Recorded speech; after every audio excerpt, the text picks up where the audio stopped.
आदाब, नमस्कार। मैं नाजिश रजा और वन टीवी में आपका स्वागत है। और सबसे पहले नजर डालते एक बार हेडलाइंस पर।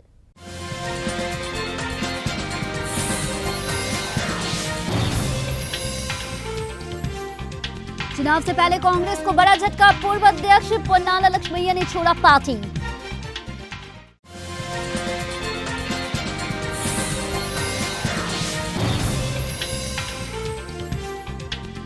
रेवंत रेड्डी ने बीजेपी, बीआरएस, कांग्रेस और एमआईएम के लिए सीटों की भविष्यवाणी।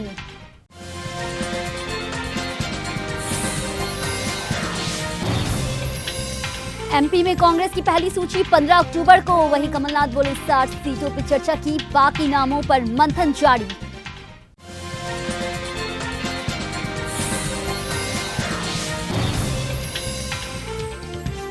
जाति जनगणना को लेकर के अखिलेश यादव का बड़ा दावा, कहा चुनाव से पहले बीजेपी उठा सकती है ये कदम। तेलंगाना विधानसभा चुनाव से पहले कांग्रेस को बड़ा झटका लगा है। प्रदेश कांग्रेस कमेटी के पूर्व अध्यक्ष पोन्नाला लक्ष्मैया ने पार्टी छोड़ने का ऐलान किया है। लक्ष्मैया ने पार्टी के राष्ट्रीय अध्यक्ष मल्लिकार्जुन खड़गे को अपना इस्तीफा भेजा और जिसमें पार्टी के नेतृत्व में गंभीर आरोप लगाए गए हैं। वहीं पोन्नाला ने आलाकमान को अपना इस्तीफा भेजते हुए लिखा है कि वह अन्यायपूर्ण माहौल में काम नहीं कर पाएंगे। उन्होंने लिखा, जब राज्य के अन्य पिछड़ा वर्ग के 50 नेता दिल्ली में पार्टी नेतृत्व से मुलाकात करने गए थे तो पार्टी के शीर्ष नेताओं ने उनसे मुलाकात ही नहीं की। उन्होंने कहा कि इस तरह की क्या वाक्य है, उस राज्य के लिए अपमान की बात है जो अपने आत्मसम्मान पे गर्व करता है। मैं भारी मन से घोषणा कर रहा हूं कि मैं पार्टी के साथ आगे काम नहीं कर पाऊंगा। मैं अब तक उस हालात में पहुंच गया हूं जहां मुझे अन्यायपूर्ण माहौल में नहीं रख सकता।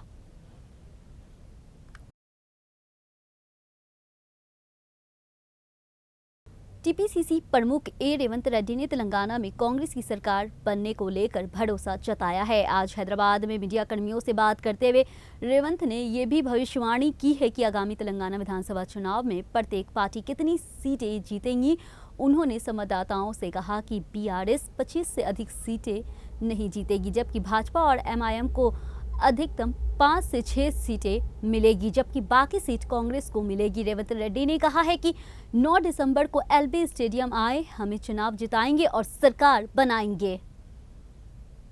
टीआरएस को मैं मेरा बात को अब आज रिकॉर्ड करके रखो, 25 सीटों से एक सीट भी ज्यादा नहीं आने देंगे तेलंगाना में। 25 के ज्यादा तेलंगाना असेंबली गेट तक नहीं पहुंचने देते टीआरएस वाले को। 25 के अंदर टीआरएस है, 5 के अंदर बीजेपी, 6 के अंदर एमआईएम है, बाकी का सब सारे सीट हमारी है।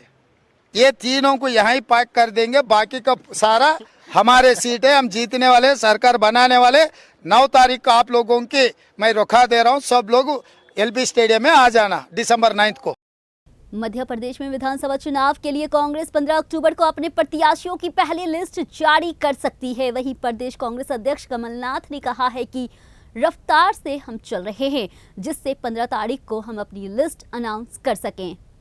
श्राद्ध के बाद अपनी लिस्ट अनाउंस करेंगे, तो उस रफ्तार से हम चल रहे हैं ताकि 15 तारीख को हम अपनी लिस्ट अनाउंस कर सकें। और जितनी चर्चा होए उतना अच्छा है, क्योंकि बहुत सारी नई चीज़ें उभर के आती हैं।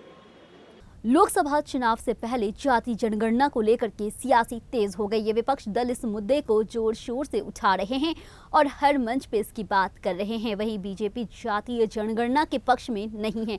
वहीं बीजेपी विपक्ष पे जातीय राजनीति का आरोप लगा रही है। इस बीच समाजवादी पार्टी के अखिलेश यादव ने एक बार फिर से जातीय जनगणना को लेकर के बड़ा दावा किया है। उन्होंने कहा कि चुनाव आते आते बीजेपी भी इसकी बात करने लगेगी।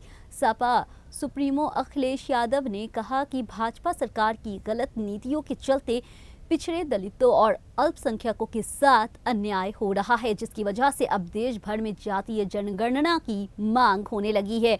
हो सकता है कि चुनाव आते आते भाजपा भी जातीय जनगणना की बात करने लगे। वहीं अखिलेश यादव ने बात सपा के पिछड़ा वर्ग प्रकोष्ठ को संबोधित करते हुए कही है। यूपी के मुजफ्फरनगर जिले में गन्ना अधिकारी के कार्यालय पे भारतीय किसान यूनियन के किसानों की मांगों को लेकर के धरना प्रदर्शन जारी है। ये अनिश्चितकालीन धरना प्रदर्शन सोमवार को शुरू हुआ था। इस प्रदर्शन में भारतीय किसान यूनियन के नेता राकेश टिकैत भी शामिल हुए हैं।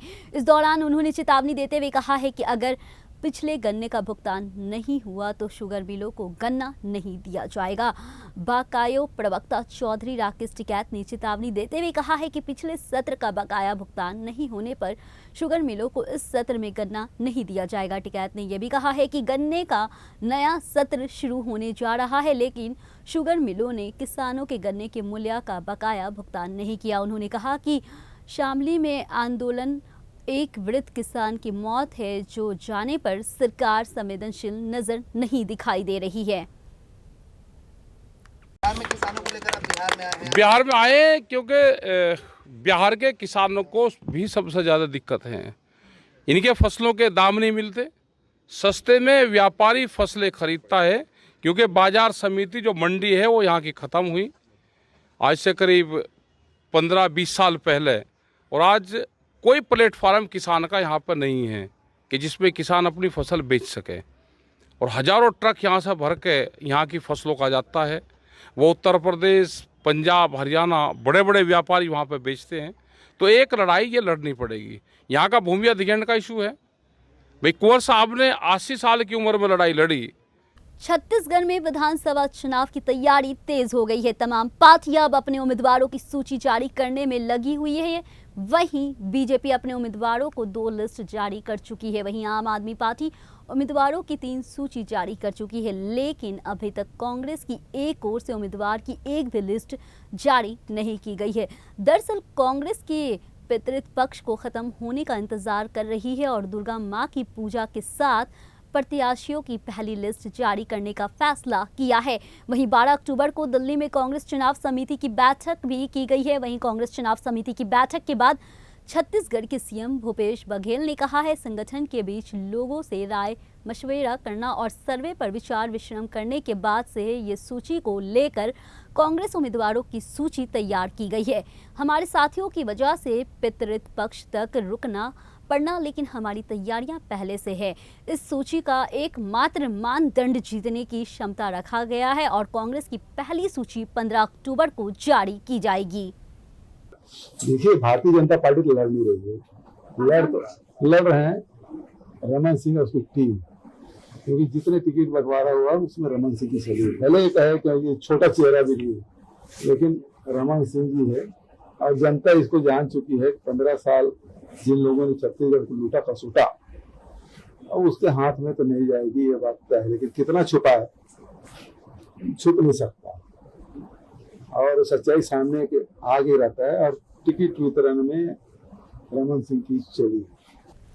जमुई सांसद चिराग पासवान और उनके चाचा सह केंद्रीय मंत्री पशुपति कुमार पारस के बीच हाजीपुर लोकसभा सीट को लेकर के तानातानी जारी है। हाल ही में जमुई में चिराग पासवान ने मीडिया को बयान देते हुए कहा था कि हाजीपुर सीट में 2024 के चुनाव में अगर उनकी मां लड़ती है तो राह आसान हो जाएगी। इस बीच पशुपति कुमार पारस ने चिराग पासवान के इस बयान पर प्रतिक्रिया देते हुए पत्ता खोल दिया है कि अगर ऐसा हुआ तो वो जमुई में कौन सा खेल कर सकते हैं। पशुपति कुमार पारस शुक्रवार को अपने संसदीय क्षेत्र हाजीपुर पहुंचे थे। वहीं सर्किट हाउस में मीडिया से बातचीत के दौरान उन्होंने बड़ा बयान दिया है।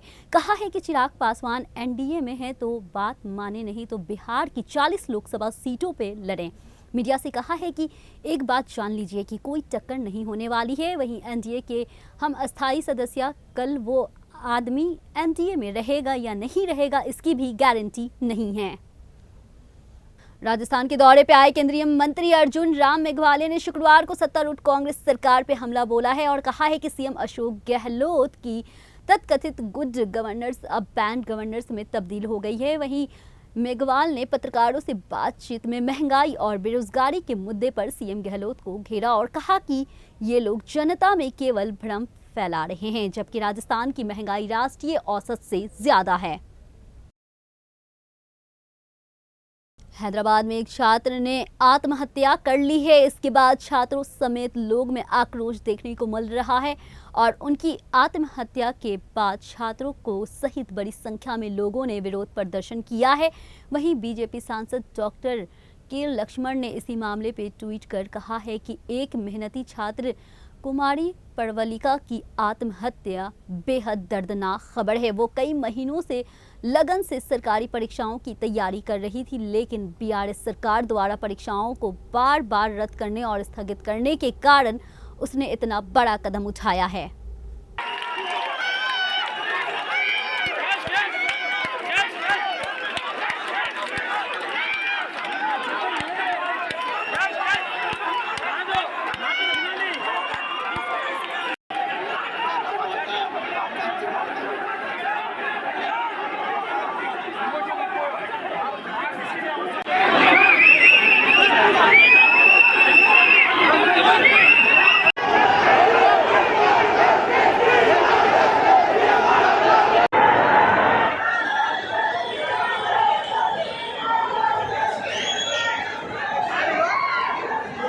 आज के समाचार में इतना ही। मुझे दीजिए इजाजत, फिर मिलेंगे नए समाचार के साथ सिर्फ वन टीवी में।